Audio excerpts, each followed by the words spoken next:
Hello dear students, आप सभी का फिजिक्स की ऑनलाइन क्लासेस में स्वागत है। हमारा दूसरा लेसन है वो स्टार्ट हो चुका है और हमने दूसरे लेसन का एक वीडियो है उसको हम पोस्ट कर चुके हैं और उसको आपने देखा होगा, उसको अच्छे से समझा होगा। उसमें हमने बहुत ही महत्वपूर्ण जो कॉन्सेप्ट है उसको समझा है, उसके बारे में जाना है। थोड़ा सा उसके बारे में हम चर्चा कर लेते हैं कि उसके बारे में हमने क्या पढ़ा और क्या हमने समझा है। उसके पश्चात हम इस लेसन को आगे बढ़ाते हैं। तो देखते हैं हमने क्या पढ़ा। क्षेत्रफल सदिश। क्षेत्रफल सदिश क्या होता है इसके बारे में हमने ये जाना कि क्षेत्रफल है वो एक सदिश राशि है। क्षेत्रफल को हम यहाँ पर जो ट्रीट कर रहे हैं वो एक सदिश के रूप में ट्रीट करेंगे, एक वेक्टर के रूप में ट्रीट कर रहे हैं। इसका मतलब हुआ इसकी एक निश्चित ही दिशा होगी और इसकी हम दिशा किस तरफ लेते हैं कि जो भी पृष्ठ आपको दिया हुआ है उसी पृष्ठ के ऊपर आप एक परपेंडिकुलर ड्रा कर दीजिए, उसके ऊपर एक लंबवत रेखा ड्रा कर दीजिए। वो लंबवत रेखा होगी, वो उसके डायरेक्शन को रिप्रेजेंट करेगी। जैसे ये है, ये प्लेन है, इस प्लेन के ऊपर ये परपेंडिकुलर इधर न होगा, किधर होगी, इस डायरेक्शन में होगी। तो ये इसकी डायरेक्शन है जो कि लंबवत होती है। तो अगर प्लेन है जिसके पास ओनली टू एक्सिस है, तो उस प्लेन को हम क्या कहते हैं, खुला पृष्ठ कहते हैं। और उसके लिए जो सदिश क्षेत्रफल की डायरेक्शन होगी वो सदैव पृष्ठ के लंबवत, यानी इसकी बात करूं तो किधर होगी, इधर होगी। इसकी बात करें तो किधर होगी, जैसी हथेली थी, अगर इस हथेली ये प्लेन है तो इसके लिए सदिश क्षेत्रफल की हम बात करेंगे तो किस तरफ आएगा, ऊपर की तरफ आएगा। और अगर इसको मैंने इस प्रकार कर दिया तो इसकी डायरेक्शन किस तरफ होगी, इस तरफ होगी, जो इसके सदैव परपेंडिकुलर होती है। एंड दूसरा, यदि हम 3 डायमेंशन लेते हैं जिसको हम बंद पृष्ठ कहते हैं, जैसे कोई घन ले लिया या कोई घनाभ ले लिया, तो इसके लिए जो इसकी डायरेक्शन होगी वो सदैव क्या होगी, इस पृष्ठ के लंबवत और आउटवर्ड होगी। ध्यान रखना, पृष्ठ के लंबवत और आउटवर्ड होगी, ये डायरेक्शन होगी इसके लिए सदिश क्षेत्रफल की, सदैव पृष्ठ के लंबवत और आउटवर्ड होगी। यानी कि अगर यहाँ पर कोई आपने एरिया एलिमेंट लिया है, एक छोटा सा क्षेत्रफल अल्पांश लिया है जिसका क्षेत्रफल ds है, तो इस हम ds को क्या लिखेंगे, ds बराबर होता है ds का मैग्नीट्यूड और n केप होगा, ds का मैग्नीट्यूड और n केप होगा। जहां ds है ये तो इसका परिमाण बता रहा है कि क्षेत्रफल का परिमाण कितना है, और n केप एकांक सदिश जो हमें क्या बताएगा, इस क्षेत्रफल की दिशा बताएगा कि इसकी दिशा किस तरफ होगी, और इसकी दिशा सदैव पृष्ठ के लंबवत होगी। हमें ध्यान में रखना है। ओके, तो इस चीज को हमने समझा था, जाना था। दूसरा जो महत्वपूर्ण कॉन्सेप्ट हमने लर्न किया वो था विद्युत फ्लक्स। काफी महत्वपूर्ण फिजिकल क्वांटिटी है जो इस लेसन में बहुत बड़ा रोल प्ले करेगी, विद्युत फ्लक्स।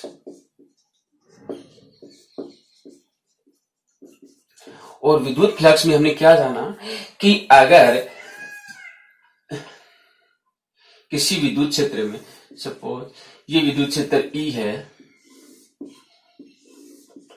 इस विद्युत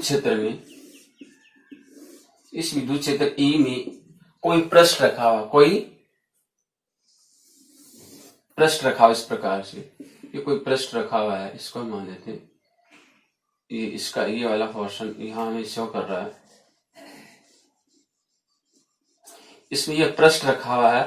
तो इस पृष्ठ के लंबवत गुजरने वाली जो ये क्षेत्र रेखाएं हैं उनकी जो संख्या होगी, क्षेत्र रेखाओं की जो संख्या होगी, उनको हम इस पृष्ठ से संबंध क्या कहेंगे, विद्युत फ्लक्स के नाम से जानते हैं।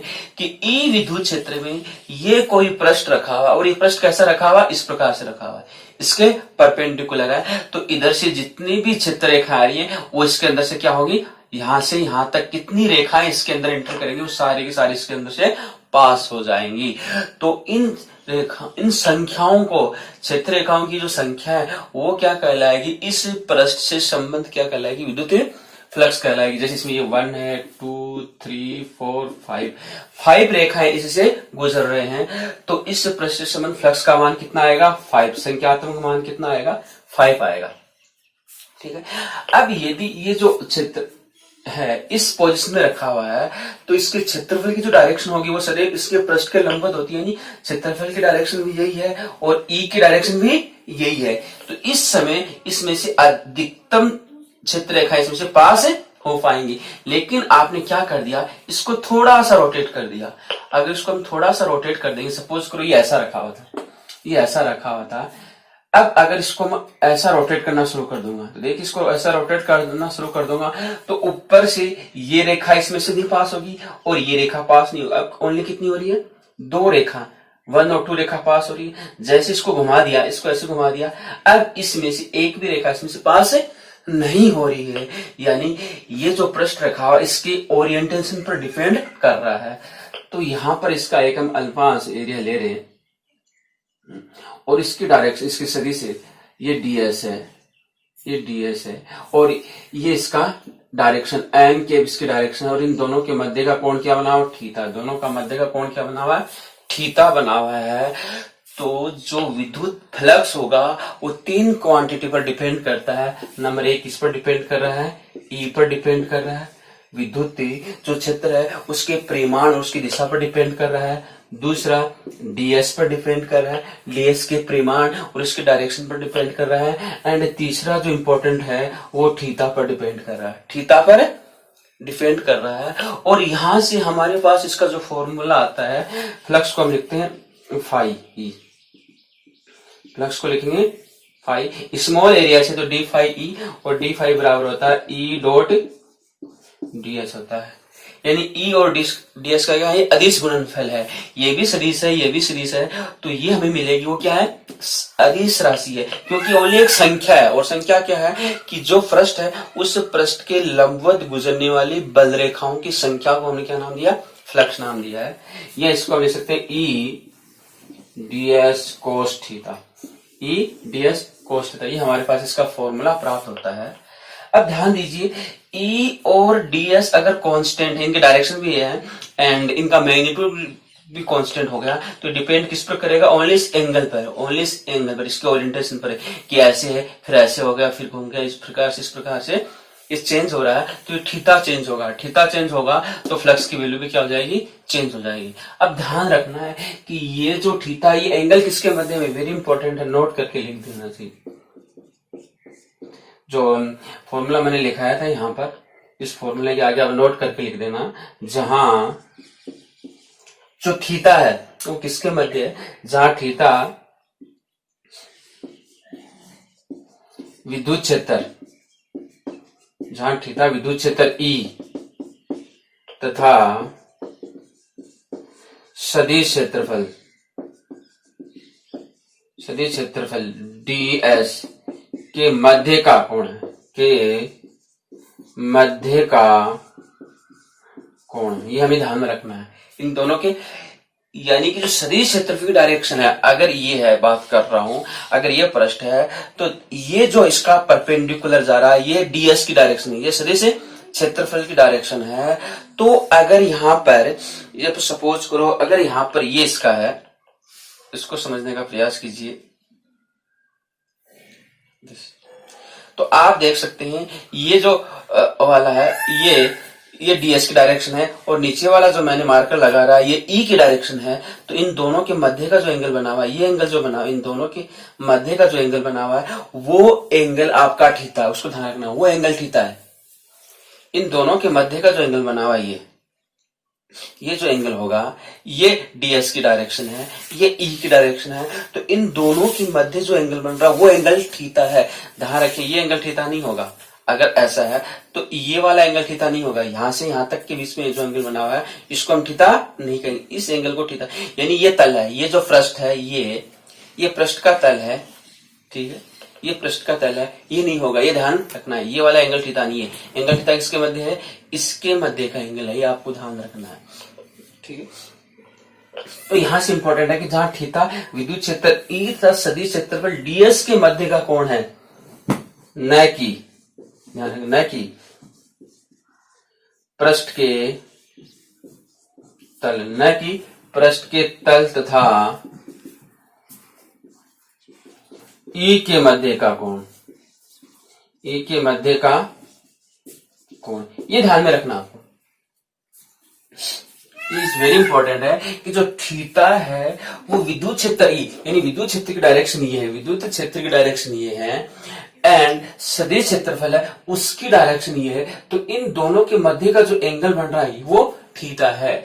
अगर इसका मैं प्लेन की बात करूं तो इसका प्लेन ये प्लेन ये अगर अक्ष बनाता हूं तो ये एंगल नहीं है, ध्यान रखना, ये एंगल थीटा नहीं है, ये एंगल थीटा नहीं है, ये एंगल थीटा नहीं है, और ये पूरा एंगल भी थीटा नहीं है, ध्यान रखना।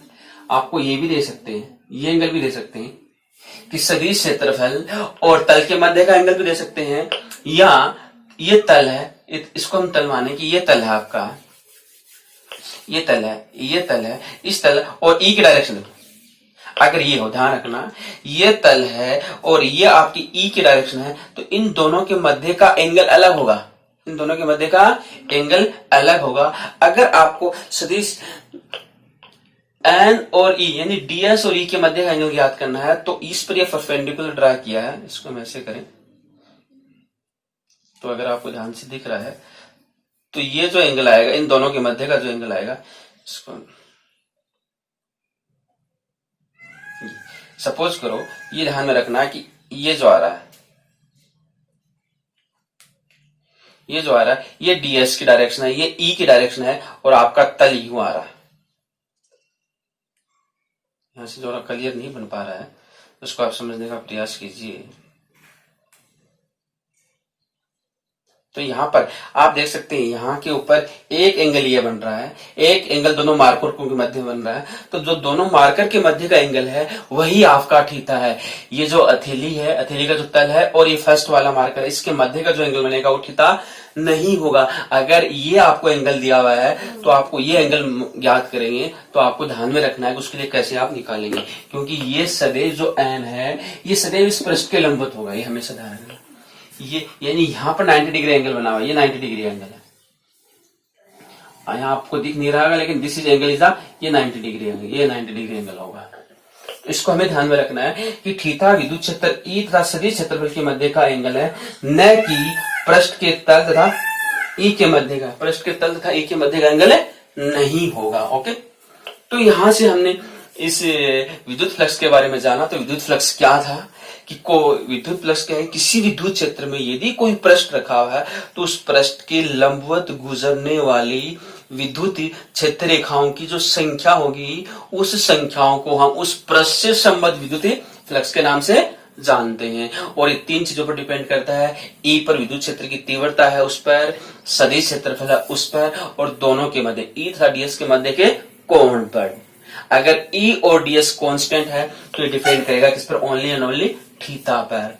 मैक्सिमम कब होगा, जब पृष्ठ यू रखा होगा। अगर पृष्ठ यू रखा हुआ है यानी ई के लंबवत अगर आपने कोई पृष्ठ रख दिया तो इस पृष्ठ का जो अविलंब होगा, सदिश क्षेत्रफल होगा, वो ई के समांतर हो जाएगा। इस अवस्था में इससे बल रेखाएं मैक्सिमम गुजरेंगी, यानी इस अवस्था में थीटा की वैल्यू कितनी हो जाएगी, 0। थीटा की वैल्यू 0 हो जाएगा तो डी फाई ई बराबर होगा मैक्सिमम, जिसको हम कहेंगे ई डीएस। ये कैसा आपका पॉजिटिव है, इस धनात्मक है, अधिकतम है, और इसको हम क्या कहते हैं, निर्गत फ्लक्स। ये फ्लक्स क्या कहलाता है, निर्गत फ्लक्स।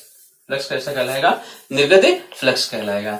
अगर दूसरा इसको हमने घुमाकर 90 डिग्री घुमा दिया, 90 डिग्री घुमा दिया, देख सकते हैं this is the E direction and this is the DS direction, दोनों परपेंडिकुलर हो गए हैं। इस अवस्था में इसमें से कोई भी बल रेखा पास नहीं होगा, तो डी फाई इक्वल्स टू क्या हो जाएगा, 0। फ्लक्स 0 होगा जब थीटा इक्वल्स टू कितना हो, 90 डिग्री हो। और इसको घुमाकर ऐसे घुमाकर इसको यूं कर दिया, ये था यूं घुमाकर इसको यूं कर दिया, यूं ले गए, इसको यूं ले गए, इसको इस प्रकार घुमा दिया, इस प्रकार घुमा दिया। पहले यूं था फर्स्ट, फिर यूं आया, अब ये यूं रहेगा तो डीएस की डायरेक्शन ही होगी, ई की डायरेक्शन ही होगी, थीटा 180 हो गया, एंड कोस जो 180 होगा वो आपका क्या आएगा, माइनस में आएगा, और माइनस में आएगा तो इसकी वैल्यू क्या आ जाएगी, D phi E equals to minus E DS, यानी ऋणात्मक है, और क्या होगा, परिवेशित होगा, ऋणात्मक होगा और परिवेशित होगा। तो ये हमने फ्लक्स के बारे में स्टडी की थी। और दूसरा इसका जो मात्रक है वो वेरी इंपॉर्टेंट है, काफी बार एग्जाम में पूछा गया है, क्योंकि हम जानते हैं कि डी फाई ई बराबर होता है ए इंटू ds होता है। E का जो मात्रक, एक तो न्यूटन पर कूलम हम पढ़ चुके, E का मात्रक न्यूटन पर कूलम इंटू ds क्या है, एरिया का मात्रक क्या होगा, मीटर स्क्वायर, तो न्यूटन पर कूलम इंटू मीटर स्क्वायर होता है। दूसरा इस वेरी इंपॉर्टेंट है, क्योंकि E का दूसरा मात्रक क्या है, V upon M, sorry volt per metre होता है, वोल्ट पर मीटर होता है। E का दूसरा मात्रक वोल्ट पर मीटर है, इंटू मीटर स्क्वायर से गुणा कर दिया तो कितना आ गया, वोल्ट इंटू मीटर। तो इनमें कंफ्यूज नहीं होना है। विद्युत फ्लक्स का मात्रक आता है वोल्ट इंटू मीटर, और विद्युत क्षेत्र की तीव्रता का मात्रक क्या होता है, वोल्ट पर मीटर। ये अदिश राशि है। विद्युत फ्लक्स कैसी राशि है, अदिश राशि है, जबकि विद्युत क्षेत्र की तीव्रता ई कैसी राशि है, सदिश राशि। ये ध्यान में रखना है, ये अदिश और ये सदिश है। क्यों, ये ओनली क्या एक संख्या है, कि इसमें से कितनी नंबर ऑफ लाइन्स है इसमें से पास और इस पास स्पृशित, वो एक ओनली संख्या है। यहाँ पर उसमें डायरेक्शन का कोई महत्व नहीं है, डायरेक्शन का यहाँ से कोई संबंध नहीं है, इसलिए कैसी राशि होगी, अदिश राशि होगी। ओके, तो इस पर हम कुछ न्यूमेरिकल कर लेते हैं ताकि हमें अच्छे से कॉन्सेप्ट समझ में आ जाए कि विद्युत फ्लक्स क्या होता है और कैसे इसको हम फाइंड आउट करते हैं। तो एक हम सिंपल सा क्वेश्चन लेते हैं और उसको करने का प्रयास करते हैं। जैसे क्वेश्चन दिया हुआ है, क्वेश्चन नोट करिए कि विद्युत क्षेत्र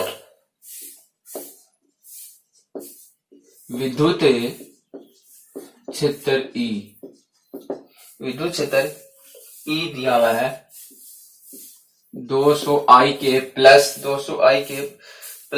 300 J वोल्ट पर मीटर में स्थित एक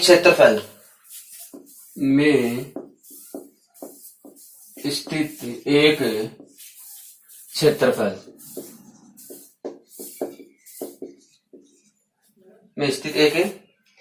क्षेत्रफल सदिश दिया हुआ आपको। क्षेत्रफल सदिश S बराबर 5 इंटू 10 की पावर माइनस 2J, 5 इंटू 10 की पावर माइनस 3, 10 की पावर माइनस 3 मीटर स्क्वायर से पारित विद्युत फ्लक्स का मान ज्ञात करो। से पारित विद्युत फ्लक्स का मान ज्ञात करो। विद्युत फ्लक्स का मान ज्ञात करो। ओके, सिंपल सा क्वेश्चन है, इसको समझिए अच्छे से। क्या दिया हुआ है कि विद्युत क्षेत्र ई दिया हुआ है में स्थित, इस विद्युत क्षेत्र में कोई पृष्ठ स्थित है जिसका सदिश क्षेत्रफल आपको दिया हुआ है और उस पृष्ठ से पारित विद्युत फ्लक्स का आपको मान ज्ञात करना है। तो देखिए इसका सॉल्यूशन दिया हुआ क्या, सबसे पहले हम लिख लेते हैं। ई का मान दिया हुआ है, ई बराबर क्या दिया हुआ है, 200 I plus 300 J volt per metre दिया हुआ है। दूसरा S का मान दिया है, सदिश क्षेत्रफल का मान दिया हुआ है, क्या दिया हुआ, 5 इंटू 10 की power minus 3 J metre square दिया हुआ। क्या याद करना, फाई ई, फ्लक्स याद करना, ये फ्लक्स ज्ञात करना। हमें सूत्र मालूम है कि जब E दिया हुआ है, S दिया हुआ है, तो फ्लक्स का क्या फॉर्मूला है, विद्युत फ्लक्स का क्या फॉर्मूला है, फाई ई बराबर होता है E डॉट एस, यानी विद्युत क्षेत्र और सदिश क्षेत्रफल का अदिश गुणनफल है। ओके, विद्युत क्षेत्र और सदिश क्षेत्रफल का अदिश गुणनफल है। तो इसको लिखिए फाई ई, इनकी वैल्यू पुट कर दीजिए। E की वैल्यू कितनी है, 200 I प्लस 300 J, ठीक है, वोल्ट पर मीटर डॉट, ये इसको मैं लिख देता हूं, इसको डॉट लगाओ क्योंकि डॉट प्रोडक्ट है। ये 5 इंटू 10 की पावर माइनस 3J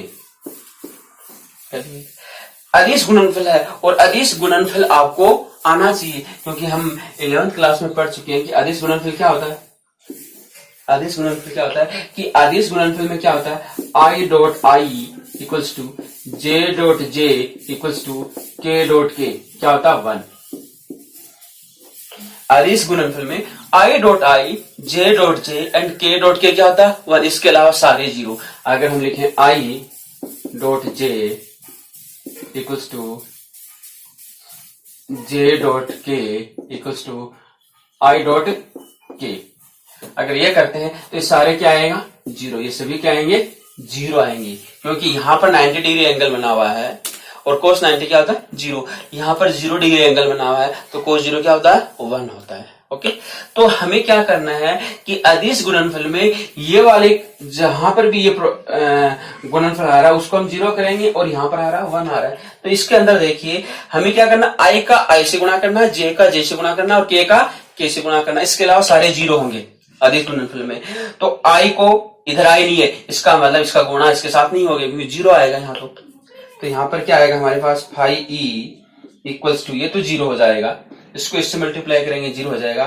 अब यहाँ ये j को j से मल्टीप्लाई करेंगे तो 1 आएगा, इस j को इस j के साथ मल्टीप्लाई करेंगे तो 1 आएगा, तो इसको इसके साथ मल्टीप्लाई कर दो, तो इसको इसके साथ मल्टीप्लाई करेंगे तो क्या आएगा 1500 इंटू 10 की पावर -3 और क्या आएगा volt into metre, volt into metre. क्या हुआ, इसका इसके साथ गुणा किया जीरो हुआ क्योंकि i और j आ गया और i j का डॉट प्रोडक्ट जीरो आता है, j को j के साथ करेंगे तो 1 आएगा, तो इसको फिर इसके साथ करो तो 300 को 5 से मल्टीप्लाई करेंगे तो 1550 इंटू 10 की पावर -3 आ गया, या इसको हम करें तो हमारे पास आएगा 5e इतना लिख दो, या इसे करेंगे तो कैंसिल आ जाएगा, यानी 15 इंटू 10 की पावर -7 यानी 1.5 हो गया, क्या हो गया 1.5 वोल्ट इंटू मीटर। तो फाई की जो वैल्यू आई, विद्युत फ्लक्स जो हुआ, इस पृष्ठ से संबंध जो विद्युत फ्लक्स होगा वो कितना होगा 1.5 वोल्ट पर मीटर होगा। ओके, तो इसको नोट कर लीजिए, अच्छा क्वेश्चन था ताकि आपको थोड़ा सा समझ में आए कि हम क्वेश्चन विद्युत फ्लक्स से संबंधित जो क्वेश्चन आएंगे उनको हम कैसे सोल्व करते हैं। इसके अगला जो क्वेश्चन करवाते हैं इसको कीजिए, इसके पश्चात हम अगला क्वेश्चन कराते हैं उसको हम देखते हैं।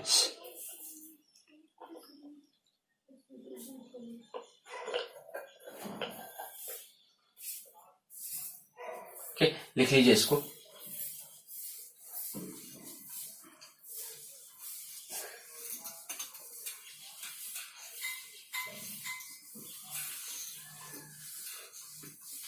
अगला क्वेश्चन देखते हैं, क्वेश्चन नंबर 2 है। क्वेश्चन से हमें समझ में आएगा कि एक समान विद्युत क्षेत्र E में एक बेलन इस प्रकार स्थित है। क्वेश्चन क्या दिया हुआ है, एक समान विद्युत क्षेत्र में एक बेलन इस प्रकार स्थित है, एक बेलन इस प्रकार स्थित है कि इसकी अक्ष विद्युत क्षेत्र के अनुदिश है। इस प्रकार स्थित है कि इसकी अक्ष विद्युत क्षेत्र के अनुदिश है। इसकी अक्ष विद्युत क्षेत्र के अनुदिश है। प्रदर्शित कीजिए कि बेलन से पारित विद्युत फ्लक्स में, यहाँ अनुदिश है तो बेलन से पारित विद्युत फ्लक्स याद करो। बेलन से पारित विद्युत फ्लक्स ज्ञात करो। आपकी बुक का एग्जाम्पल है एंड बहुत अच्छा एग्जाम्पल है, इसमें हमें समझ में आएगा। इसमें बुक में तो दे रखा है कि सिद्ध करना है कि इस पृष्ठ से पारित जो विद्युत फ्लक्स क्या होगा, शून्य होगा, शून्य होगा। तो क्वेश्चन देखिए क्या दिया गया है कि एक समान विद्युत क्षेत्र है। विद्युत क्षेत्र क्या आपका एक समान है, उसमें एक बेलन रखा हुआ है और किस प्रकार रखा हुआ है कि उस बेलन की जो अक्ष है वो विद्युत क्षेत्र के अनुदिश है, तो बेलन से पारित विद्युत फ्लक्स ज्ञात करना है। तो सबसे पहले हमें क्या करना पड़ेगा, इसका डायग्राम बनाना पड़ेगा कि डायग्राम कैसा है, डायग्राम कैसा दिखता है, क्योंकि जो डायग्राम दिखेगा उससे हमें समझ में आएगा कि हम क्या कैसे फाइंड आउट कर सकते हैं। तो सबसे पहले हम एक समान विद्युत क्षेत्र बनाते हैं। देखिए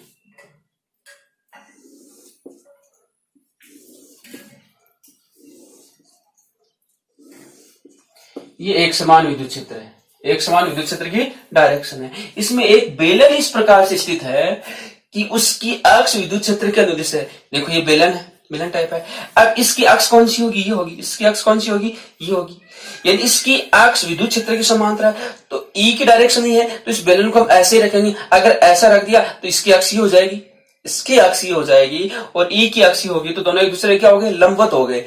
जबकि क्वेश्चन क्या कह रहा है कि इसकी जो अक्ष है वो विद्युत क्षेत्र की क्या होनी चाहिए? समांतर होनी चाहिए। और विद्युत क्षेत्र की समांतर कब होगी? जब इसको हम इस प्रकार रखेंगे। तो यहां पर एक बेलन बनाया ऐसा,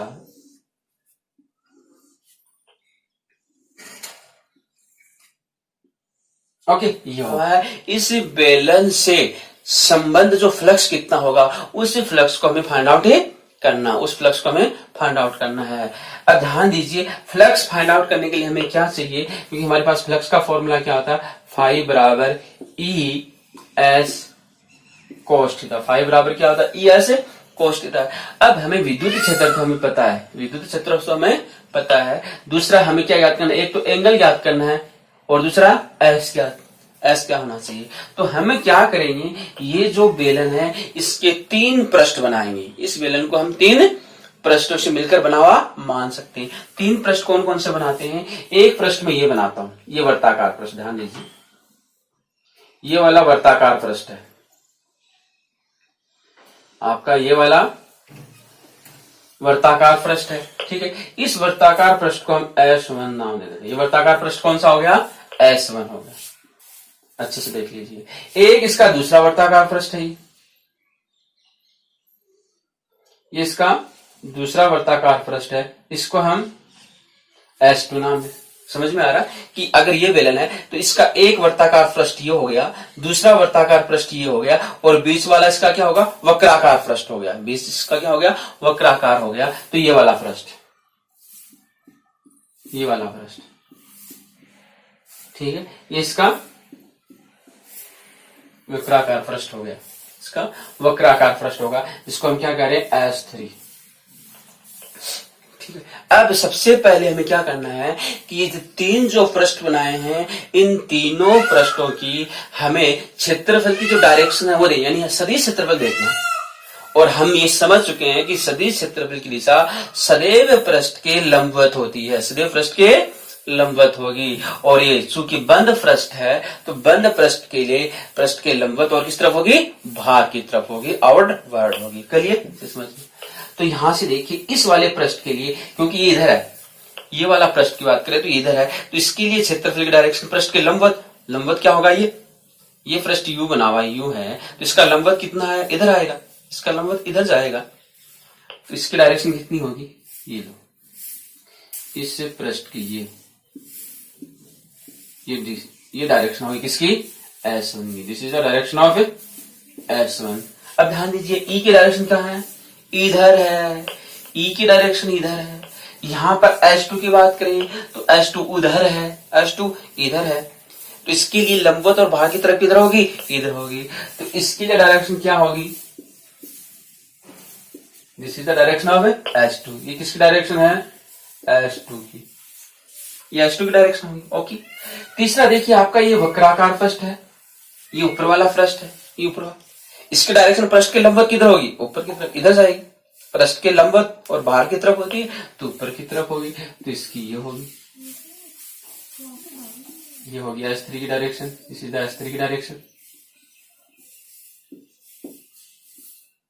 तो आप समझ सकते हैं कि यहां पर थीटा कितना आ रहा है? 90 आ रहा है। यहां पर थीटा कितना आ रहा है? 90 आ रहा है। यहां पर थीटा कितना आ रहा है? 0 आ रहा है। यहां पर थीटा कितना आ रहा है? 0 नहीं, यहां पर थीटा 180, यहां पर थीटा 180, ध्यान रखना, थीटा इक्वल्स टू 180, क्योंकि S की डायरेक्शन इधर, E की डायरेक्शन इधर, यहाँ पर E और S दोनों सेम डायरेक्शन में तो 0, और यहाँ पर E इधर और S इधर, तो यहाँ पर परपेंडिकुलर हो गए। तो 3 पृष्ठ बन गए इसके।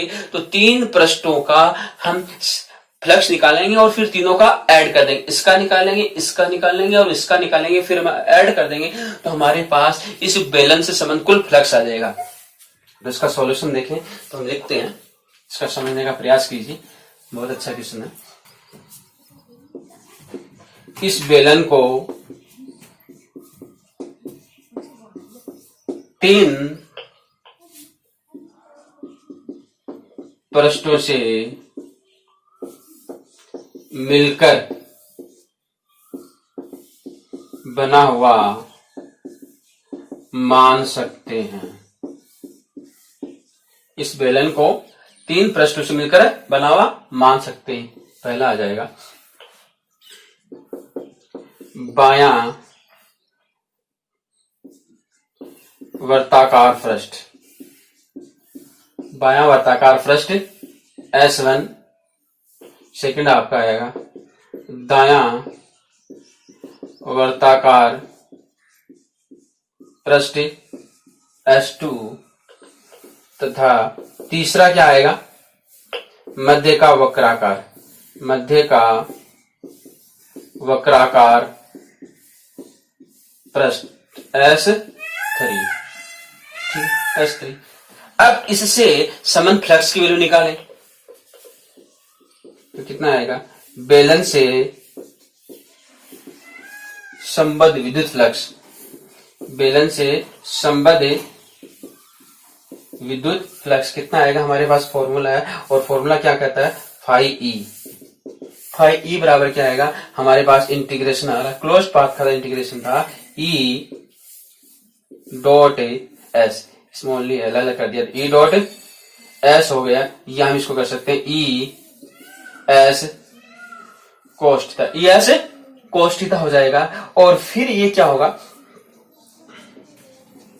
फाई ई बराबर, इसको 3 पार्ट्स में डिवाइड करें क्योंकि 3 पार्ट है, 3 पार्ट से डिवाइड करेंगे तो इंटीग्रेशन आपका 3 पार्ट्स में चला जाएगा, S1 ई S cos theta plus integration S2 ई S cos theta plus integration S3 ई एस कोस थीटा। ओके, इस इंटीग्रेशन को हमने क्या कर दिया, 3 पार्ट्स में डिवाइड कर दिया। ये संपूर्ण बेलन का था, इस संपूर्ण बेलन को हमने 3 भागों में डिवाइड कर दिया तो इंटीग्रेशन भी 3 पार्ट्स बन गए। इसका इस पृष्ठ का फ्लक्स क्या होगा, इस पृष्ठ का फ्लक्स क्या होगा, इस पृष्ठ का फ्लक्स क्या होगा, इसमें डिवाइड कर दिया। और यहां पर देखिए क्या आएगा हमारे पास, फाई ई बराबर क्या आएगा, यहां पर तो क्या आएगा S1 के लिए थीटा कितना आएगा, S1 के लिए थीटा हमारे पास 180 डिग्री है, तो यहाँ पर थीटा 180 डिग्री है, यहाँ पर थीटा कितना है 90 डिग्री है, और यहाँ पर थीटा कितना आपका 0 डिग्री है। तो यहाँ पर लिख देंगे ई एस, इसको ई S1 कह दें क्योंकि इसका क्षेत्रफल S1 है, तो ई S1 कोस 180 डिग्री प्लस ई S2, इसका ई S2 कोस 90 डिग्री प्लस ई S3 कोस 0 डिग्री, कोस 0 डिग्री है। तो ये हमारे पास क्या आएगा, तो फाई ई, ये तो कितना आ जाएगा, ध्यान दीजिए, ये तो कितना आ जाएगा 180 है, तो -1 होता है, 180 तो कितना होता है -1 होता है। अब यहां पर देखिए ई भी, इसका ई भी कांस्टेंट है, एस भी कांस्टेंट है, ई भी कांस्टेंट है और एस भी यहां पर कांस्टेंट है, तो हमारे पास इसकी वैल्यू कितनी आ जाएगी, ई एस 1 आ जाएगा, प्लस ये 90 है तो 0 हो जाएगा, सो माइनस आएगा यहाँ पर क्योंकि cos 180 की वैल्यू -1 होती है, cos 180 इक्वल्स टू कितना होता है -1 होता है, तो इसका माइनस ई, इसका 0 आ जाएगा, प्लस इसका भी कितना आएगा ई S2, क्योंकि cos 0 की वैल्यू कहते हैं 1 होती है, तो यहाँ पर देख सकते हैं फाई ई इक्वल्स टू कितना आ गया आपका 0, कितना आ गया 0, ये नेगेटिव का ये पॉजिटिव का है। तो इस पृष्ठ से संबंध जो फ्लक्स आया है, यानी कि एक समान विद्युत क्षेत्र में किसी बेलन को हमने रखा है, तो उस बेलन से संबंध फ्लक्स की वैल्यू कितनी आई है 0 आई है। तो ये आप इससे नोट कर लो, अच्छा सा क्वेश्चन है। तो इसको हमें समझना था कि किस प्रकार से हम फ्लक्स फाइंड आउट कर सकते हैं। तो इस प्रकार से जितने पृष्ठ होते हैं उतने पृष्ठ में उसको डिवाइड करो और वहां पर ई और डीएस की डायरेक्शन देखो और उनके मध्य का एंगल देखो और फिर आप उस फॉर्मूले को अप्लाई करो और अपना रिजल्ट निकालिए। तो इस पृष्ठ से संबंध जो फ्लक्स की वैल्यू है वो कितनी है, 0। 0 कहने का मतलब है इस पृष्ठ के अंदर जितना इंटर कर रहा है, इस पृष्ठ के अंदर जितना फ्लक्स इंटर कर रहा है उतना ही फ्लक्स इसमें से क्या हो रहा है, बाहर निकल रहा है, उतना ही फ्लक्स इसमें से क्या हो रहा है, बाहर निकल रहा है। यानी इसके अंदर प्रवेश कर रहा है, ये प्रवेशित फ्लक्स है यहाँ पर, और ये क्या यहाँ पर निर्गत फ्लक्स, हम पहले पढ़ चुके हैं। क्योंकि यहाँ पर 180 आ रहा है, थीटा 180 आया था, तो यहाँ पर इसकी वैल्यू नेगेटिव आएगी, इसलिए इसको हम क्या कहेंगे, प्रवेशित फ्लक्स। तो यहाँ से तो फ्लक्स प्रवेश कर रहा है और इसमें से फ्लक्स क्या रेखाएं क्या बाहर निकल रही हैं, तो ये निर्गत फ्लक्स है और ये प्रवेशित फ्लक्स है, दोनों आपस में बराबर हैं, इसलिए टोटल फ्लक्स कितना आएगा, 0 आएगा। इससे रिलेटेड टोटल फ्लक्स क्या आएगा, 0 आएगा। ओके, तो इसको आप नोट कीजिए। इसके पश्चात हम एक दूसरा क्वेश्चन और करवाते हैं और समझने का प्रयास करते हैं कि फ्लक्स को हम कैसे फाइंड आउट करते हैं। ओके, नेक्स्ट क्वेश्चन देखिए।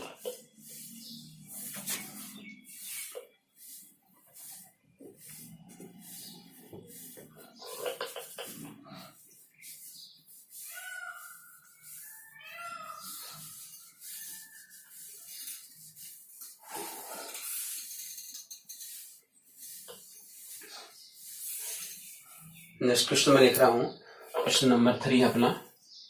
ये सारे मैं अपनी जो बोर्ड बुक है उसके एग्जाम्पल्स करवा रहा हूं मैं, ताकि आप इन कॉन्सेप्ट को समझ सकें कि कैसे अप्लाई होते हैं और किस प्रकार से हम इनको समझ सकते हैं। तो अगला क्वेश्चन है कि एक 5 सेंटीमीटर त्रिज्या की वर्ताकार शीट है, एक 5 सेंटीमीटर त्रिज्या की वर्ताकार शीट, 5 सेंटीमीटर त्रिज्या की वर्ताकार शीट, एक समान विद्युत क्षेत्र, शीट एक समान विद्युत क्षेत्र, 5 सेंटीमीटर त्रिज्या की वर्ताकार शीट, एक समान विद्युत क्षेत्र, और एक समान विद्युत क्षेत्र उसकी वैल्यू दी गई है, एक समान विद्युत क्षेत्र 5 × 10⁵, 5 × 10⁵ वोल्ट पर मीटर में इस प्रकार स्थित है, में इस प्रकार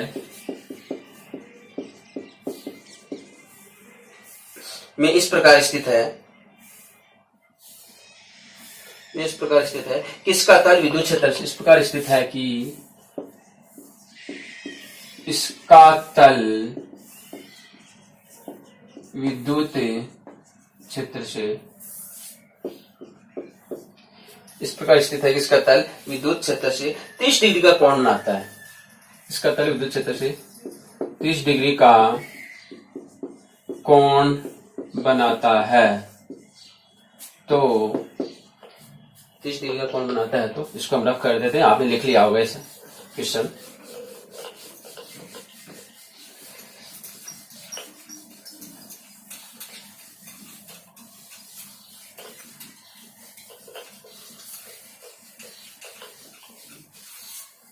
इसका तल विद्युत क्षेत्र से 30 डिग्री का कोण बनाता है, तो शीट से पारित विद्युत फ्लक्स, शीट से पारित विद्युत फ्लक्स की गणना करो।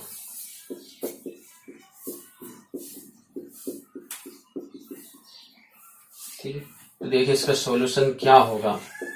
क्वेश्चन एक बार फिर पढ़ते हैं और समझने का प्रयास करते हैं कि क्वेश्चन में क्या दिया हुआ है कि एक 5 सेंटीमीटर त्रिज्या की वर्ताकार शीट है, 5 सेंटीमीटर त्रिज्या की वर्ताकार शीट है, एक समान विद्युत क्षेत्र, एक समान विद्युत क्षेत्र की वैल्यू दी हुई है, में इस प्रकार स्थित है, इस प्रकार स्थित है कि इसका तल विद्युत क्षेत्र से, इसका तल है वो विद्युत क्षेत्र से 30 डिग्री का कोण बनाता है, इसका तल विद्युत क्षेत्र से 30 डिग्री का कोण बनाता है। तो शीट से पारित विद्युत फ्लक्स की गणना करो, शीट से पारित विद्युत फ्लक्स की गणना करो। अब ध्यान दीजिए, इसको एक बार डायग्राम के माध्यम से बनाने का प्रयास करें तो आप ज्यादा अच्छे से समझ में आएंगे।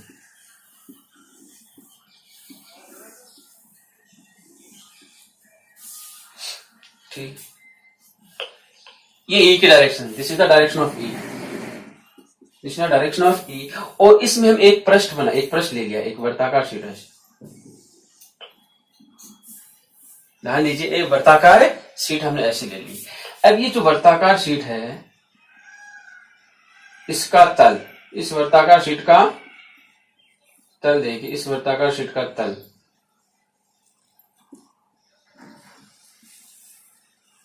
इस वजह से थोड़ा सा आपको प्रश्न समझ में आए।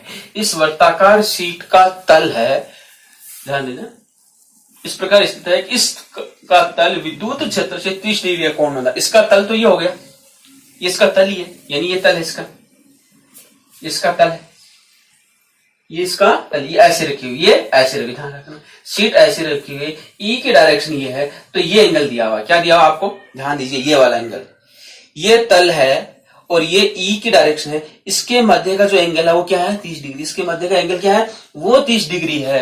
अब ध्यान दीजिए, इसके ऊपर एक मैं यहां और बना देता हूं, दिस इज डायरेक्शन ऑफ ई।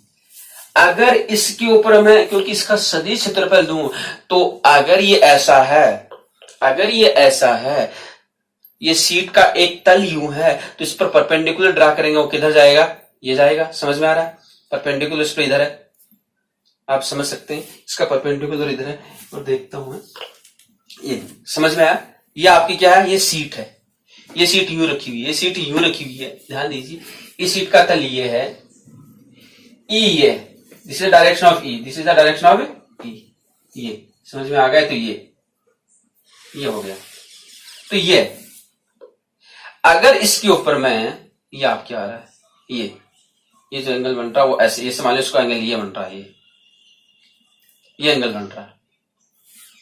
अगर इसके ऊपर लंब डलाकर, क्योंकि इसका सदिश आएगा, सदिश क्षेत्रफल आएगा, इस पर परपेंडिकुलर आएगा, तो वो तो यूज आएगा, परपेंडिकुलर तो ये हुआ, परपेंडिकुलर ये होगा, ये परपेंडिकुलर, ये परपेंडिकुलर है। तो कहने का मतलब हुआ कि ये जो एंगल बन रहा है, ये एंगल 90, यहां से यहां तक का एंगल 90 होगा, ये एंगल कितने का होगा, 30, ये एंगल कितने का होगा, ये एंगल 30 का दिया हुआ, ये तल है जो वर्ताकार शीट, उसका तल ये है, ये ई की डायरेक्शन है, ये एंगल 30 डिग्री का है, और ये जो है वो इस तल पर अभिलंब है, यानी सदिश क्षेत्रफल की डायरेक्शन ये है। हमें क्या चाहिए, ये एंगल ई और डीएस के मध्य का एंगल, ई और डीएस के मध्य का एंगल ये है, ये समझ लीजिए, तो आपके क्लियर समझ में आ गया होगा। अगर इसके ऊपर, क्योंकि इसका तल ये है, मैं थोड़ा सा इसमें ड्रा कर देता हूं वैसे, ये ठीक है, ये एंगल आपको क्या दिया हुआ है, दिस एंगल इज द, ये 30 डिग्री दिया हुआ है, ये एंगल आपको क्या दिया हुआ है, 30 डिग्री, जबकि हमें ये एंगल नहीं चाहिए, हमें एंगल चाहिए ई और डीएस के मध्य का एंगल। अगर मैंने यहां पर एक अल्पांश लिया है, एरिया अल्पांश यहां पर लिया है, तो इस पर परपेंडिकुलर ड्रा करूंगा, इसमें यहां पर, यहां पर अगर परपेंडिकुलर ड्रा करेंगे तो इसका परपेंडिकुलर किधर आएगा, दिस, इसका परपेंडिकुलर किधर आएगा, ये समझने का प्रयास कीजिए। हमारा जो एंगल होगा वो ये होगा, हमारा जो एंगल होगा वो इस और इसके मध्य का होगा, ये एंगल थीटा होगा, ये एंगल आपका क्या होगा, थीटा होगा, इधर ये एंगल आपका थीटा होगा, because this is the direction of E, this is the direction of E, and ये इसके पृष्ठ पर अभिलंब है, ये सदिश क्षेत्रफल की डायरेक्शन, ये किसकी डायरेक्शन है, डीएस की, ये इसकी डीएस की डायरेक्शन है। तो ये एंगल थीटा फाइंड आउट करना है, जबकि ये पूरा एंगल कितना, 90 का है, इसकी ये तल है और इस तल पर ये लंबवत है, ये पूरा 90 का है, यहां से यहां तक का 90 है,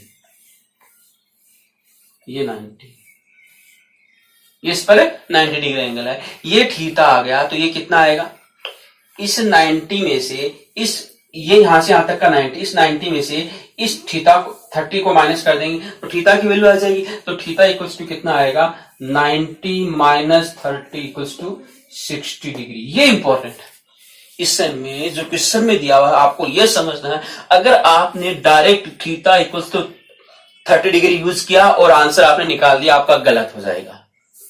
तो क्वेश्चन को समझना है कि इसका तल, ये वेरी इंपॉर्टेंट, इसके अंदर लाइन लिखी हुई है, इसलिए क्वेश्चन की हर लाइन ध्यान से पढ़िए कि इसका तल विद्युत क्षेत्र से 30 डिग्री का कोण बनाता है, तो आपको ये तल दिया हुआ है, ये तल है और ये ई की डायरेक्शन है, जबकि इस तल, इसका लंबवत जो आएगा वो ये आएगा, तो ई और डी के मध्य का एंगल, यानी आपको ये फाइंड आउट करना है। अब आपका क्वेश्चन सोल्व आउट हो जाएगा, क्योंकि ये एंगल हमें पता लग गया। तो यहां पर ध्यान दीजिए, तो आपको क्या दिया हुआ है, ई बराबर दिया हुआ है 5 × 10⁵ वोल्ट पर मीटर दिया हुआ है, एंड आर दिया, उसकी रेडियस दी, ध्यान रखना रेडियस दी कितनी है 5 सेंटीमीटर, तो इसको मीटर में कन्वर्ट कीजिए तो 5 इंटू 10⁻⁻² मीटर हो गया। ओके, और दूसरा थीटा, थीटा की जो वैल्यू हमने निकाल दी है, थीटा की वैल्यू कितनी आएगी 90 - 30 = 60 डिग्री। चलिए सूत्र का अप्लाई कीजिए, फॉर्मूला अप्लाई कीजिए। फॉर्मूला हमारे पास क्या आएगा, फाई ई बराबर आ जाएगा ES cos theta, ES cos theta, ठीक है, ES cos थीटा आ जाएगा। तो यहां पर S क्या है, एरिया, S क्या है, ये इस वर्ताकार शीट का एरिया, यानी वर्त का एरिया, और वर्त का एरिया कितना था πr², वर्त का एरिया कितना होगा πr²। तो इसको आप कैलकुलेट करेंगे तो E πr² cos थीटा की वैल्यू कितनी है 60 डिग्री, वैल्यू पुट कर दीजिए। E की वैल्यू हम आपके पास है 5 इंटू 10⁵ इंटू पाई, पाई की वैल्यू रखना चाहिए, कुछ नहीं दिया तो 3.14 होता है पाई की वैल्यू। आर की वैल्यू आपको दी हुई है कितनी है 5 into 10⁻⁻² into 5 into 10⁻⁻² and cos 60, and cos 60 की वैल्यू कितनी होती है 1/2, cos 60 की वैल्यू कितनी होती है 1/2 होगी। तो इसको आप सोल्व कर लीजिए, ये आपको सोल्व करना है, तो इसको सोल्व करेंगे तो आंसर आपका आ जाएगा। ठीक है, इन सबको मल्टीप्लाई कर दीजिए और जो पावर है जितना कम अधिक हो रहा है उसको चेंज कर दीजिए, तो इसका आंसर आएगा। एंड इसका जो आंसर आएगा वो आएगा आपके पास है 1.96 इंटू, लिख देता हूं 1.96 इंटू 10 की पावर, इनको कैलकुलेट करेंगे तो 10 की पावर आएगा 3 वोल्ट इंटू मीटर, ये इसका आंसर होगा। तो इस क्वेश्चन में समझने वाला जो कॉन्सेप्ट था, वो इंपॉर्टेंट जो कॉन्सेप्ट था वो था कि इसका तल विद्युत क्षेत्र से 30 डिग्री का कोण बनाता है, और वो यहाँ पर हमने आपको अच्छी तरह से समझाने का प्रयास किया है। तो इसका जरूर ध्यान रखें, क्योंकि क्वेश्चन जो देने वाला होगा वो इस ऐसा ही कॉन्सेप्ट देगा ताकि आपके माइंड को वो वहां पर घुमाने का प्रयास करिए। आप इसको समझने का प्रयास करेंगे, थीटा 30 डिग्री है, डायरेक्ट आपने थीटा की जगह 30 डिग्री रखा एंड वैल्यू फाइंड आउट करिए, आपका आंसर इस दर हो, आपका गलत हो जाएगा। इसलिए जब ये आपको करवाया था तो मैंने लाइन लिखवाई थी कि थीटा है वो किसके मध्य का एंगल है, E और DS के मध्य का एंगल है, न कि तल और E के मध्य का एंगल है। तो वो हमें ध्यान में रखना है, तो इसको नोट कीजिए और इसके पश्चात हम आगे कुछ थोड़ा सा पढ़ने का प्रयास करते हैं। थोड़ा सा छोटा टॉपिक है, उसको हम समझने का प्रयास करते हैं।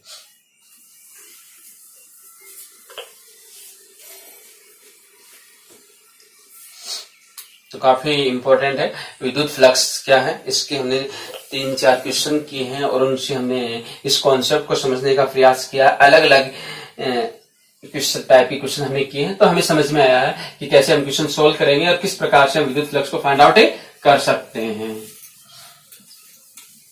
तो आई थिंक आपके अच्छे से समझ में आया होगा। अगर फिर भी नहीं आया तो आप जरूर मेरे को कमेंट्स कीजिए और जो भी आपके डाउट है वो पूछने का प्रयास कीजिए, आपके हर डाउट का सॉल्यूशन मिलेगा।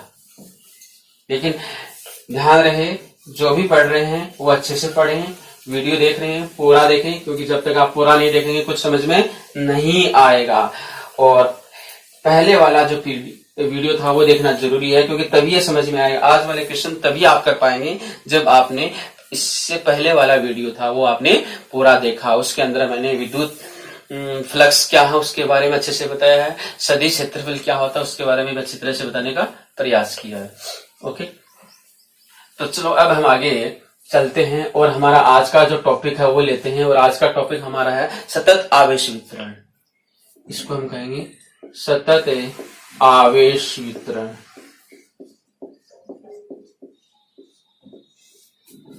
कंटिन्यूअस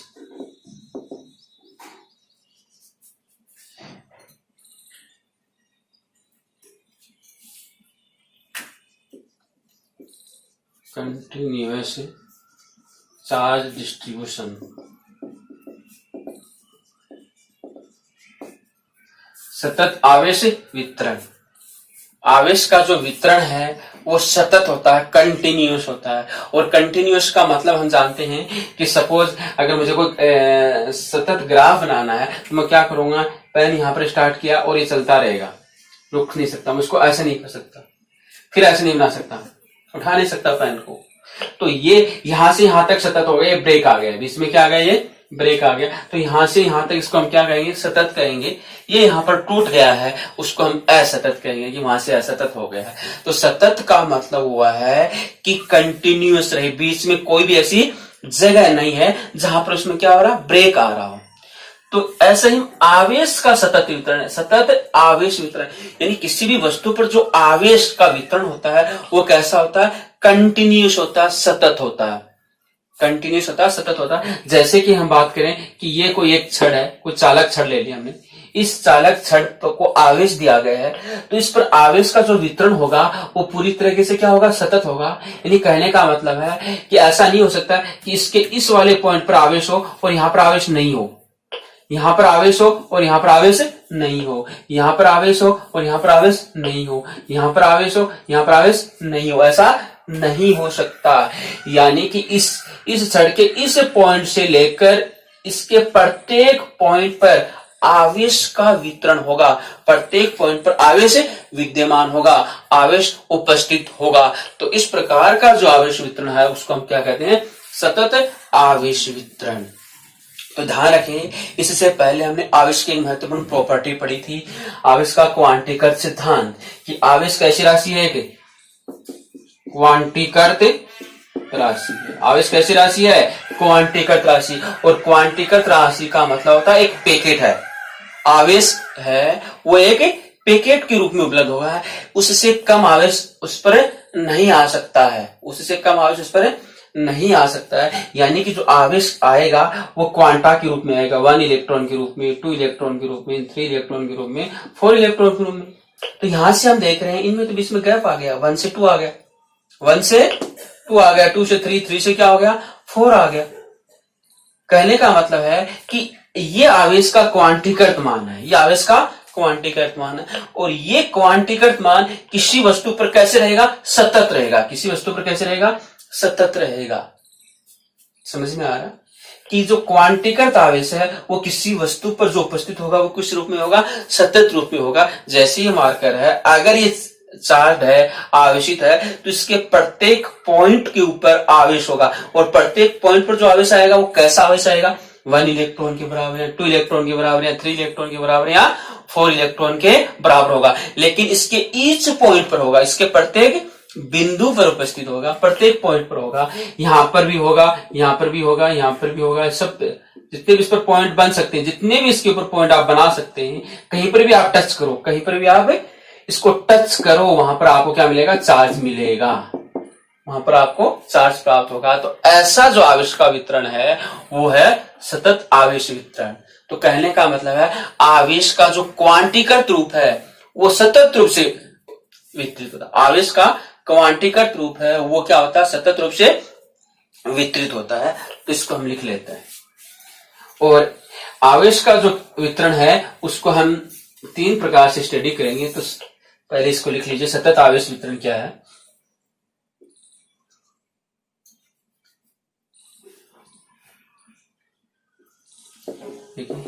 आवेश का ऐसा वितरण जिसमें, आवेश का ऐसा वितरण जिसमें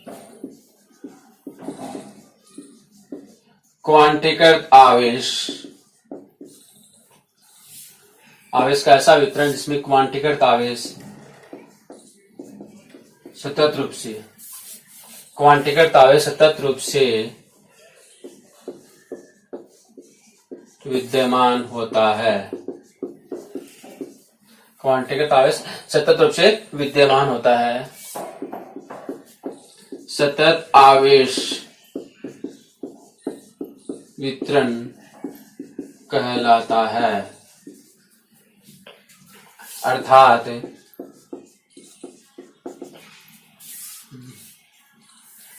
अर्थात दो आवेशों के मध्य, अर्थात दो आवेशों के मध्य अति अल्प दूरी, अर्थात दो आवेशों के मध्य अति अल्प दूरी, अल्प दूरी अगर दूरी है तो इसको मैं नेग्लिजिबल मानूंगा, जीरो, कोई दूरी नहीं होती है। अर्थात दो आवेशों के मध्य अति अल्प दूरी हो, अर्थात दो आवेशों के मध्य अति अल्प दूरी हो तो इसे सतत आवेश वितरण कहते हैं। तो इसे सतत आवेश वितरण कहते हैं। तो सतत आवेश वितरण यानी किसी भी वस्तु पर आवेश का जो वितरण है वो क्वांटीकृत होगा, और क्वांटीकृत भी कैसा होगा, सतत होगा, यानी वो कंटिन्यूअस होगा। ऐसा नहीं हो सकता कि इस वस्तु के किन्हीं दो आवेश, दो जगह लें और इन दो जगहों पर आवेश उपस्थित है, इनके मध्य आवेश नहीं हो, ऐसा असंभव है।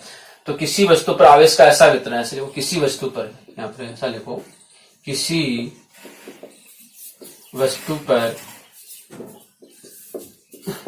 पर आवेश का ऐसा वितरण जिसमें क्वांटीकृत आवेश सतत रूप से विद्यमान होता है, सतत आवेश वितरण कहलाता है। अर्थात आवेशों के मध्य अति अल्प दूरी, अर्थात दो आवेशों के मध्य अति अल्प दूरी हो तो इसे सतत आवेश वितरण कहते हैं। अति अल्प दूरी का मतलब वहां पर कोई दूरी नहीं होगी, कोई डिस्टेंस नहीं होगा, उसको हम सतत आवेश वितरण के नाम से जानते हैं।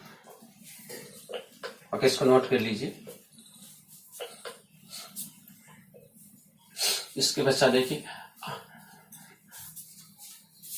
आवेश घनत्व की हम स्टडी करेंगे, और क्योंकि जो वस्तु है वो रेखिक भी हो सकती है, किसी पृष्ठ के रूप में भी हो सकती है, और उसका आयतन भी हो सकता है। तो आवेश का वितरण उसी प्रकार से होगा, रेखिक के रूप में होगा, पृष्ठ है तो पृष्ठ के रूप में होगा, और उसका आयतन है तो आयतन के रूप में वितरित होगा। तो यहां पर हम स्टडी करेंगे आवेश घनत्व, आवेश घनत्व क्या होगा, charge density,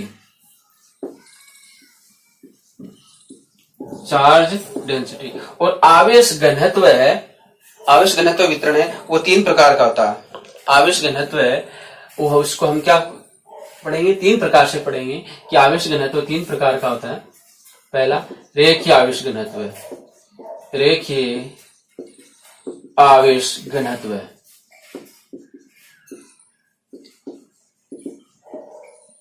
linear charge density, रेखीय आवेश घनत्व, लीनियर चार्ज डेंसिटी। और इसको हम किससे रिप्रेजेंट करते हैं, लैम्डा से। इससे रिप्रेजेंट करेंगे लैम्डा से। अगर देखिए कोई वस्तु रेखिक है, कोई वस्तु रेखिक है, सपोज ये वस्तु है, इसके पास ओनली एंड ओनली क्या लंबाई है, इस वस्तु के पास ओनली एंड ओनली क्या इसकी लंबाई है। तो इसके ऊपर जो आवेश का वितरण होगा, इसके ऊपर जो आवेश का वितरण होगा वो रेखिक रूप से होगा, और इसकी यूनिट लंबाई पर कितना आवेश होगा उसको हम क्या कहेंगे, रेखीय आवेश घनत्व। ये क्या कहलाएगा, रेखीय आवेश।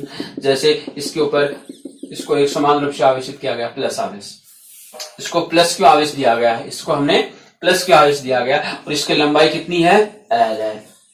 ठीक है, तो जो तार है या कोई छड़ है, कोई चालक छड़ है या कोई तार है, उसके पास केवल एंड केवल लंबाई है, और उसके पास चार्ज का डिस्ट्रीब्यूशन होता है, उसके ऊपर चार्ज का डिस्ट्रीब्यूशन होता है। तो उसकी यूनिट लेंथ पर जो चार्ज होगा, उसकी यूनिट लेंथ पर जो चार्ज होगा उसको हम कहेंगे रेखीय आवेश घनत्व कहेंगे। देखिए रेखीय आवेश घनत्व की परिभाषा क्या हो जाएगी,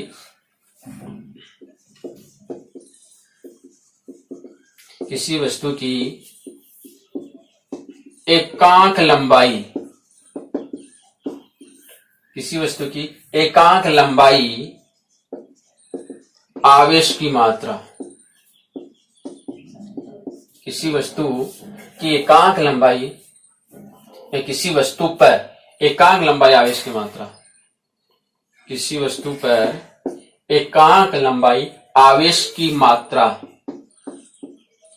रेखिक आवेश घनत्व कहलाता है, रेखिक आवेश घनत्व कहलाता है। एकांक लंबाई आवेश की जो मात्रा होगी वो रेखिक आवेश घनत्व कहलाता है। अर्थात इसको हम लिखना चाहिए, अर्थात रेखिक आवेश घनत्व है बराबर क्या आएगा, कुल आवेश बटा कुल लंबाई, उस वस्तु की कुल लंबाई क्या है। इसको हम लेमडा से व्यक्त करते हैं, रैखिक आवेश घनत्व को लेमडा से व्यक्त कर रहे हैं, और लेमडा बराबर टोटल चार्ज क्यू है और उसकी टोटल लंबाई एल है, तो लेमडा बराबर क्या हो जाएगा, क्यू अपॉन एल। ये हमें याद रखना है। जब भी हमें इस प्रकार की आवेशित वस्तु मिलती है जिसके पास केवल एंड केवल लंबाई है, तो वहां पर हम उसका क्या फाइंड आउट करेंगे कि हमें क्या उसके बारे में जानकारी प्राप्त होनी चाहिए, उसके रेखीय आवेश घनत्व का मालूम होना चाहिए। और रेखीय आवेश घनत्व क्या होगी, उस पर टोटल चार्ज कितना उपस्थित है और उसकी टोटल लंबाई कितनी है। तो टोटल चार्ज में उसकी कुल लंबाई का भाग लगा देंगे तो हमारे पास उसकी यूनिट लेंथ में कितना चार्ज वो डिस्ट्रीब्यूट है, उसकी यूनिट लेंथ में कितना चार्ज डिस्ट्रीब्यूट है वो मिल जाएगा, और उसे हम उसका कहेंगे रेखीय आवेश घनत्व, जो क्या कहलाएगा, लेमडा होगा। इसका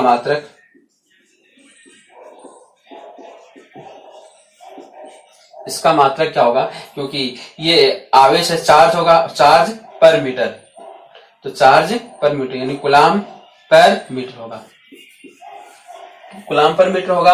और इसकी विमा की हम बात करें तो विमा हमें पता है कि चार्ज की विमा 80 होती है, चार्ज की विमा कितनी होती है, 80 होती है। इसकी विमा L होती है, लंबाई की विमा L होती है, तो क्या आ जाएगा, m0 आ जाएगा, L-1 आ जाएगा एंड AT आ जाएगा।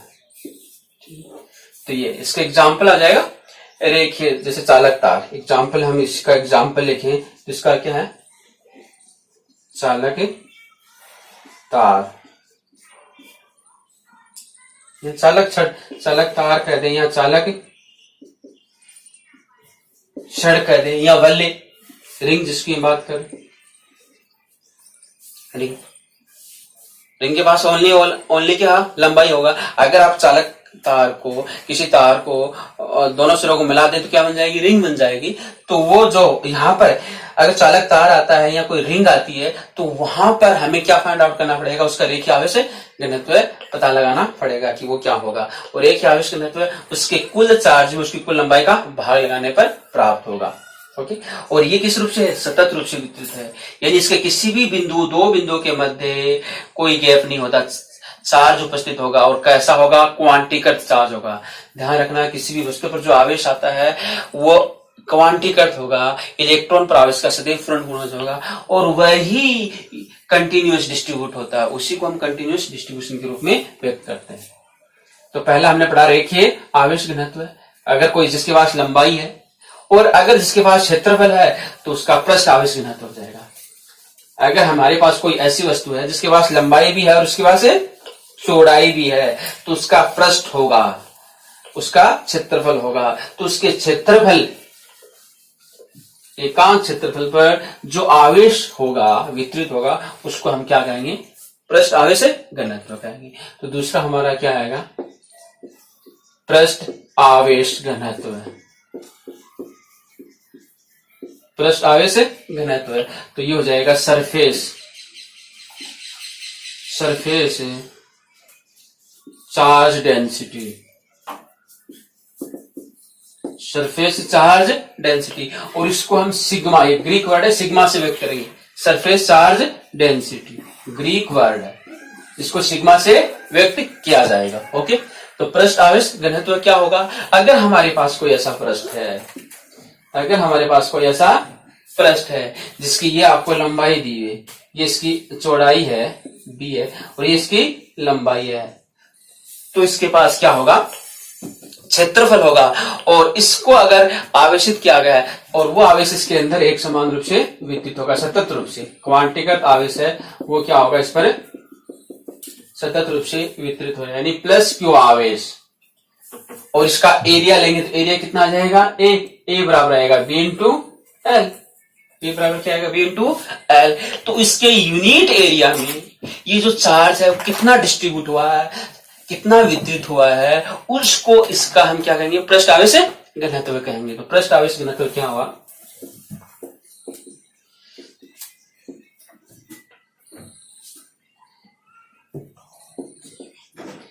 किसी वस्तु के एकांक पृष्ठ, किसी वस्तु के एकांक पृष्ठ पर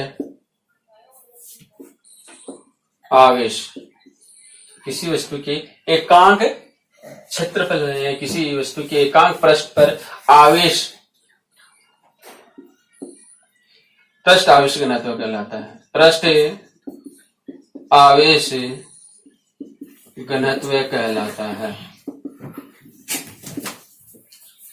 किसी वस्तु के एकांक पृष्ठ, किसी वस्तु के एकांक पृष्ठ पर आवेश, किसी वस्तु के एकांक पृष्ठ पर आवेश पृष्ठ आवेश घनत्व कहलाता है। अर्थात इसके हम गणितीय रूप में लिखें तो अर्थात हमारे पास क्या आएगा, पृष्ठ आवेश घनत्व है। देखिए पृष्ठ आवेश घनत्व है, यानी कि उस पर कुल कितना आवेश है, उस पृष्ठ पर कुल कितना आवेश है, तो कुल आवेश बट्टा उस पृष्ठ का क्षेत्रफल, उस पृष्ठ का क्षेत्रफल क्या होगा, तो इसका फॉर्मूला हो जाएगा पृष्ठ आवेश घनत्व को हम सिग्मा से व्यक्त करते हैं। तो सिग्मा, अगर आवेश इस पर क्यू है तो क्यू, और इसका क्षेत्रफल एरिया ए है तो ए, तो क्यू अपॉन, तो ये हो जाएगा पृष्ठ आवेश घनत्व है कि किसी वस्तु के एकांक पृष्ठ पर आवेश की मात्रा, किसी वस्तु के एकांक पृष्ठ पर आवेश, किसी वस्तु के एकांक पृष्ठ पर आवेश पृष्ठ आवेश घनत्व कहलाता है, जिसको हम सिग्मा से व्यक्त करते हैं। सिग्मा बराबर क्यू अपॉन ई होगा। इसका मात्रक देखिए, इसका मात्रक हमारे पास क्या आएगा, चार्ज, ये तो चार्ज आएगा तो कूलाम आ जाएगा, कूलाम पर एरिया का मीटर स्क्वायर, तो कूलाम पर मीटर स्क्वायर। इसका मात्रक है कूलाम पर मीटर स्क्वायर। एंड इसकी विमा देखिए, इसकी विमा क्या आएगी, विमा की हम करें तो 80, चार्ज की विमा 80 है, एंड एरिया की विमा क्या होती है एल स्क्वायर, एल स्क्वायर। तो यहां पर क्या आएगा, एम 0 है, एल -2 है, एंड ए टी, ये इसकी विमा आएगी। ठीक है, तो जो भी वस्तु जिसका सरफेस है और जिसको आवेशित किया गया है, कोई प्लेन है, कोई प्लेन है तो जिसके पास दो अक्षेस होगी, उसके पास अक्ष भी होगी, वाई भी होगी, उसके पास लंबाई भी होगी और चौड़ाई भी होगी, उसको अगर आवेशित किया गया है तो उसके लिए हम क्या निकालेंगे, पृष्ठ आवेश घनत्व निकालेंगे, यानी क्यू अपॉन ए निकालेंगे। और यहां से हमें यह पता है कि ए का मान जितना अधिक होगा सिग्मा का मान उतना ही कम होगा, और ए का मान जितना कम होगा सिग्मा का मान क्या होगा, उतना ही अधिक होगा। तो अगर मैं कोई ऐसा पृष्ठ बना दूं,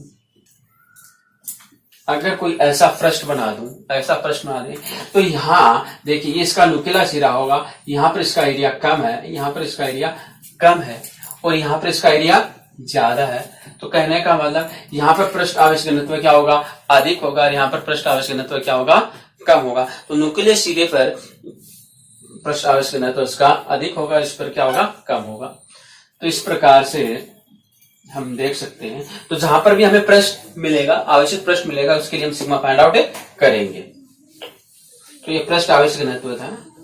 तीसरा जो होगा, अगर कोई वस्तु है जिसके पास आयतन भी है, यानी उसके पास लंबाई भी है, चौड़ाई भी है, और उसकी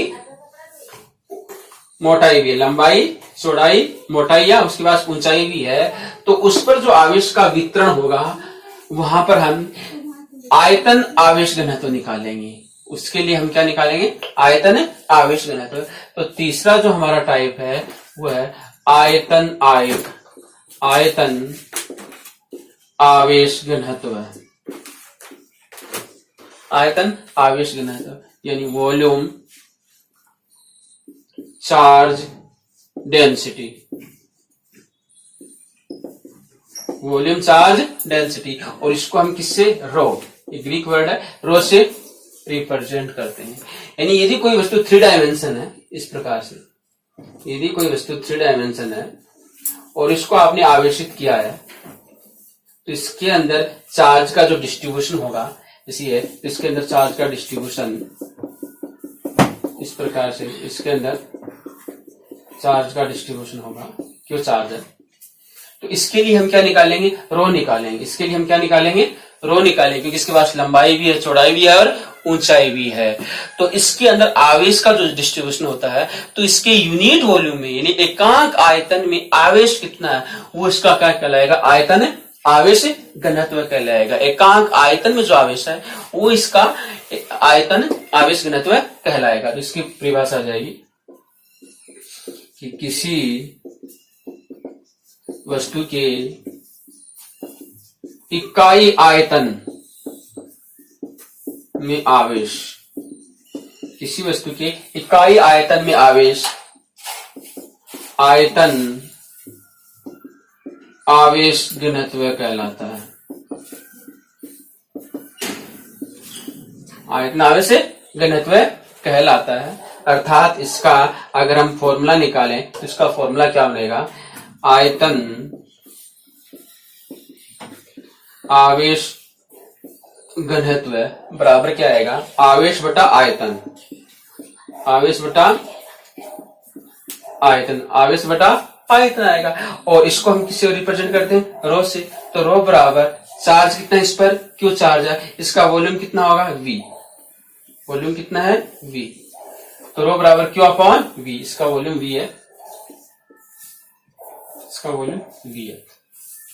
ठीक, तो इसकी विमा देख, इसका मात्रक देख लीजिए क्या है, मात्रक, मात्रक बराबर क्या आएगा, चार्ज का कूलाम और वॉल्यूम का था मीटर क्यूब।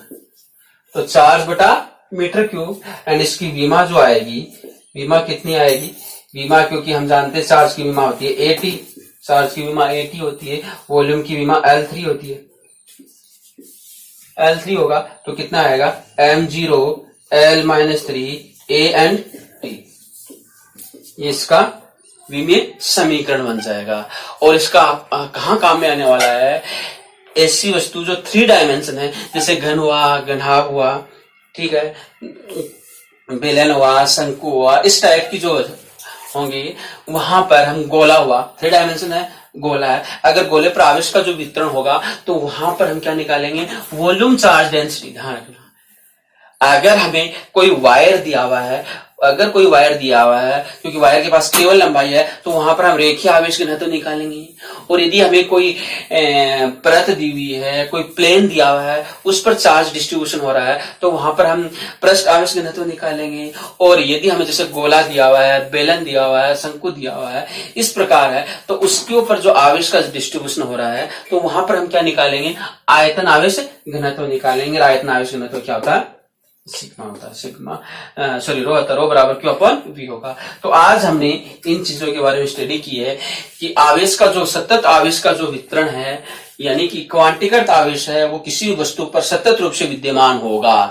अर्थात ऐसा नहीं हो सकता है कि कोई वस्तु आवेशित है तो इसके किसी स्थान पर आवेश उपस्थित है और किसी स्थान पर आवेश नहीं उपस्थित है, ऐसा नहीं होगा। उसके प्रत्येक पॉइंट, उसके सरफेस के प्रत्येक बिंदु पर आवेश सदैव उपस्थित रहेगा और कैसा, क्वांटीकृत आवेश होगा।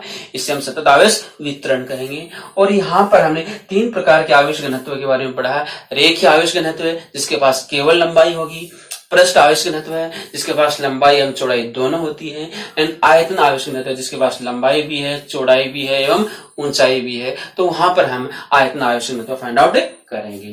तो आज के लिए इतना ही है। हमारा नेक्स्ट जो टॉपिक आएगा काफी इंपॉर्टेंट टॉपिक है और हम कह सकते हैं इलेक्ट्रोस्टैटिक्स का जो की पॉइंट जिसको बोला गया हुआ है वह गाउस का नियम, और वहां से गाउस का नियम एंड इसकी एप्लीकेशंस है, वहां से एक बड़ा 4 नंबर का क्वेश्चन पक्का बोर्ड के अंदर आता है।